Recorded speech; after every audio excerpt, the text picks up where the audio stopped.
bicaranya bisnis, tentu Bapak akan mengundang orang yang jago bisnis kayak Raffi Ahmad dan sebagainya.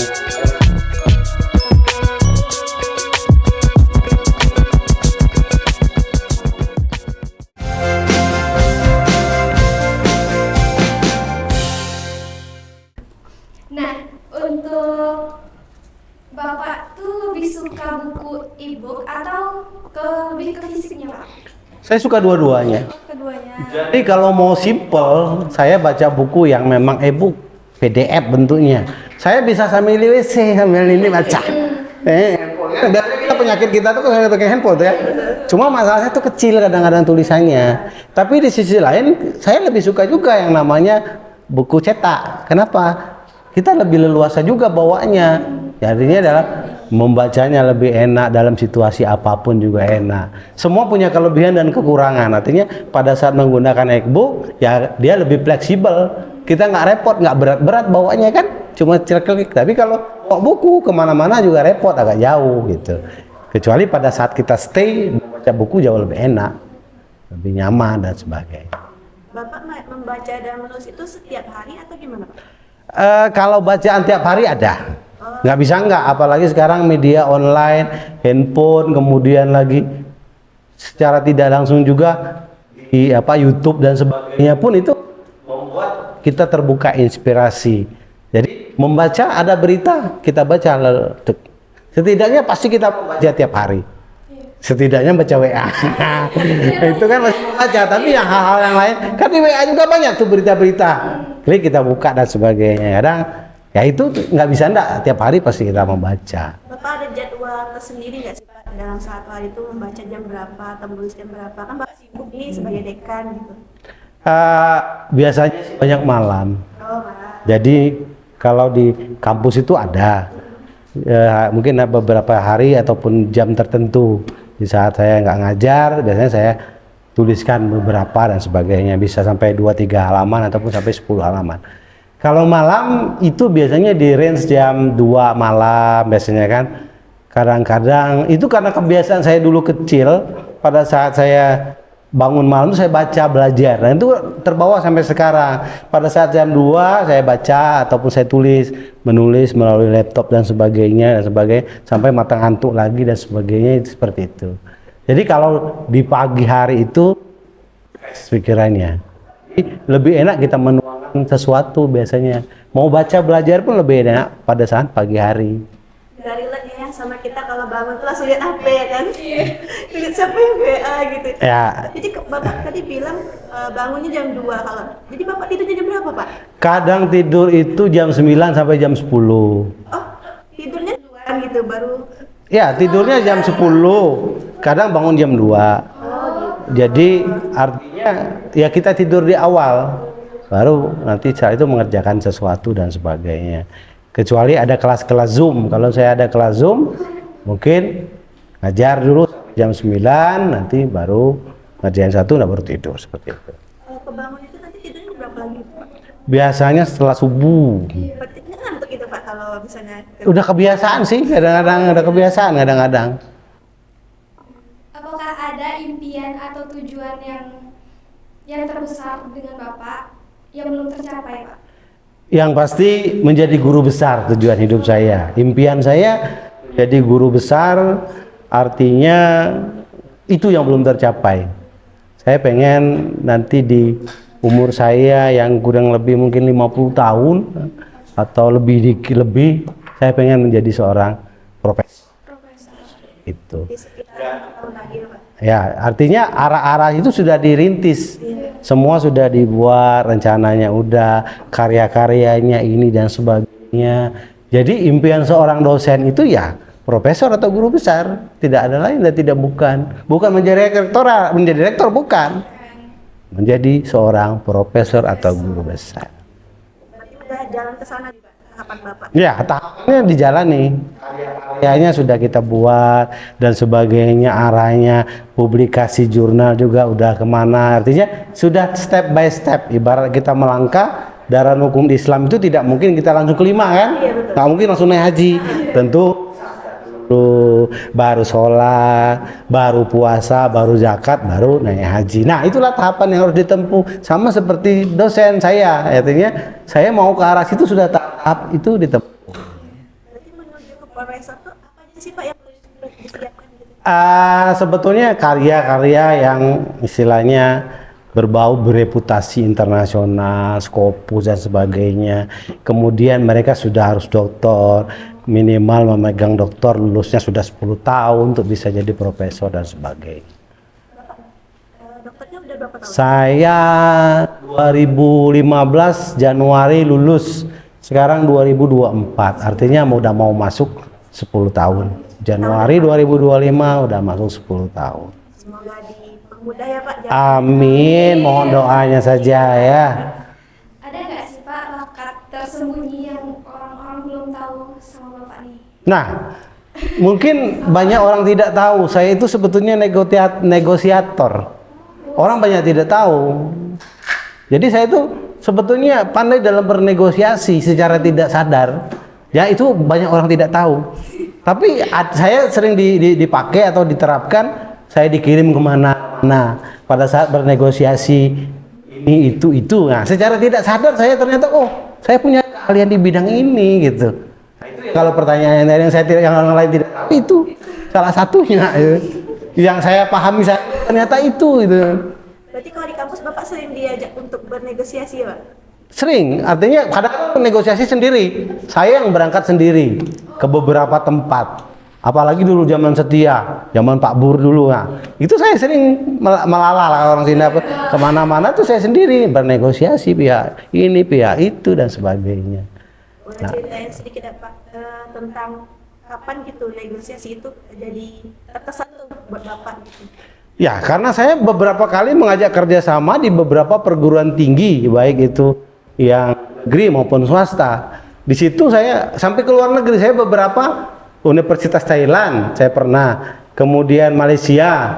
Nah, untuk bernegosiasi itu kan tidak gampang. Artinya saya juga nggak sadar kalau saya punya kemampuan untuk bernegosiasi. Dan pada saat bernegosiasi dengan orang luar itu ya menyenangkan, karena kita perlu sedikit menggunakan bahasa yang di luar bahasa kita gitu. Di sisi lain ya kita harus bisa berbicara dengan baik dan sebagainya, dan itu salah satu memang hal yang memang menjadi kebanggaan atau kesenangan buat saya. Iya, bisa berbicara dengan orang-orang yang di luar kita lah. Kalau untuk negosiasi yang baru-baru ini negosiasi yang baru-baru ini di tahun 2024 ini kayaknya nggak ada. kan Bapak Dekan nih, ada nggak sih Pak maskot hewan yang cocok nih untuk mendeskripsikan Fakultas Administrasi di IAK? Apa ya? Kayaknya lebih cocok apa itu yang ada boneka, ada kayak sarjana, itu apa sih namanya, lupa ya. Dulu pernah ada boneka yang seperti ada sarjana kayak gitu, kayak Beruang gitu Pak? Bilang beruang bukan, saya lupa, dulu pernah lihat seperti itu. Asal jangan aja maskotnya buaya darat ya. Bahaya. Nah, ya, artinya memang dibilang mungkin lebih cocoknya mungkin kayak beruang aja lah mungkin ya, kayak ini depuh ya. Iya. Karena kan beruang tuh tangguh juga ya kan Pak? Iya, dalam artian mereka berjuang juga dalam hidupnya.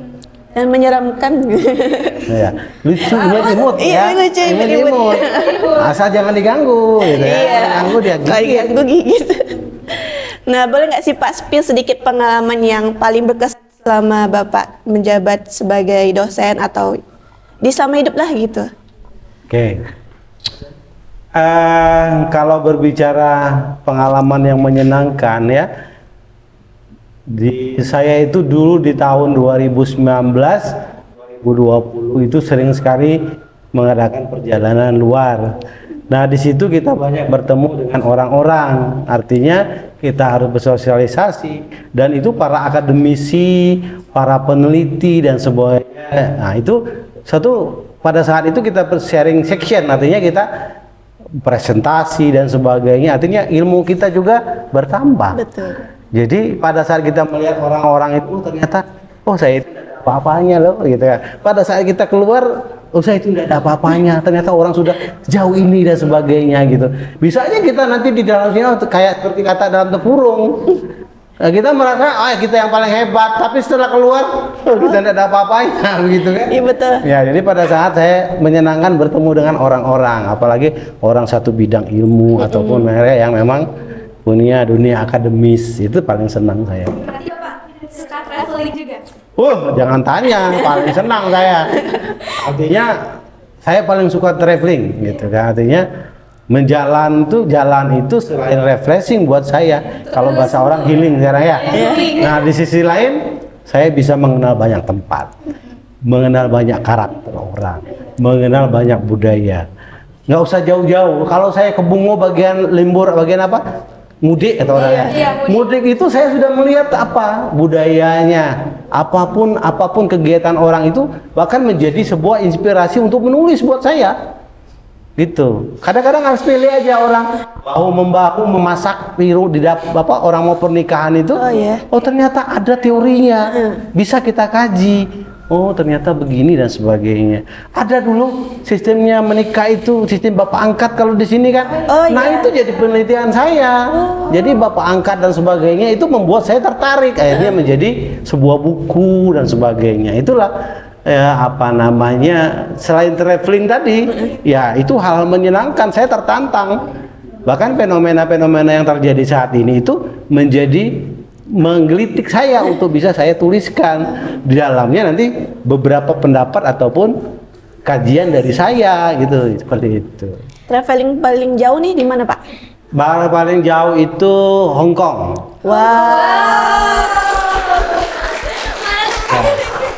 Itu ngapain Pak? Bapak itu dulu pernah presentasi di Universitas Guangdong namanya ya, mewakili Indonesia. Jadi Bapak sudah di Guangdong, Yasheng, Hong Kong.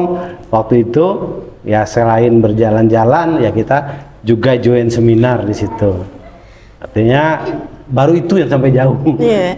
Mau tahu besok lebih jauh lagi ya Pak? Amin. Bisa ke Europe, amin. Eropa ya. Mati gitu. Beku aja. Nah, ada nggak sih Pak di momen ketika lagi rapat nih, terus Bapak tuh kayak nahan ketawa, kayak lucu, ada sesuatu yang melucukan orang? Ya pernah. Ada beberapa kita lagi diskusi ya.